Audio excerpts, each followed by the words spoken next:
Hinatak at pinagmulta ng MMDA ang ilang sasakyang iligal na nakaparada sa kalsada ng Commonwealth Avenue sa Quezon City. Kanya-kanya namang palusot ang mga nahuling driver. Nasa frontline ng balitang yan si Faith Del Mundo. Mapa jeep, motorsiklo o pribadong sasakyan. Walang lusot sa clearing operations ng MMDA sa Commonwealth Market sa Quezon City kahapon. Bukod kasi sa iligal na pagparada, may mga nagbaba at nagsakay din ng pasahero sa maling lugar. Yung mga driver, kulang po ng disiplina. Goes both ways na kailangan po natin pairalin ang disiplina, hindi lang po sa mga driver, but also sa taong bayan po.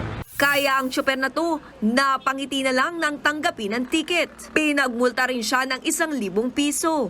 Kailangan tanggapin, madam, kasi bilang isang driver nag-violate. Mga nakahambalang na motorsiklo naman ang tumambad sa MMDA sa sidewalk na to. Sa dami ng nakaparada, wala nang madaanan ng mga tao. Ang mga rider na may-ari ng mga motor, pinagmulta ng 1,000 piso. Ang mga motorsiklong unattended o wala yung rider naman, hinatak.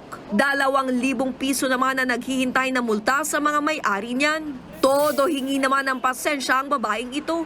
Anak mo may-ari niyan. Iwan lang muna saglit at nag-deliver lang ng saging. Pasensya na po. Dadating na mamaya yung may-ari. Patong-patong naman na ticket at multa ng driver ng AUV na ito. Dumaan na nga sa motorcycle lane, pasupa ang rehistro, sira ang taillight at basag pa ang windshield. Ang masaklap, wala pang dalang lisensya ang driver. Meron po kasi nawala nga po yung wallet ko.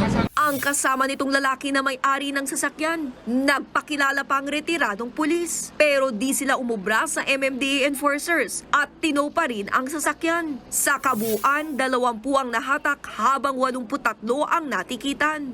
Huwag na tayo makipagtigasan na sabihin na matagal na namin ginagawa ito eh. Bakit ngayon lang kami pinagbabawal? Exactly, hindi porke matagal nyo nang ginagawa ay tama. Nagbabalita mula sa Frontline, Faith Del Mundo, News 5. Mga kapatid, Julius Babaw po. Iba na ang may alam at may pakialam sa panahon ngayon.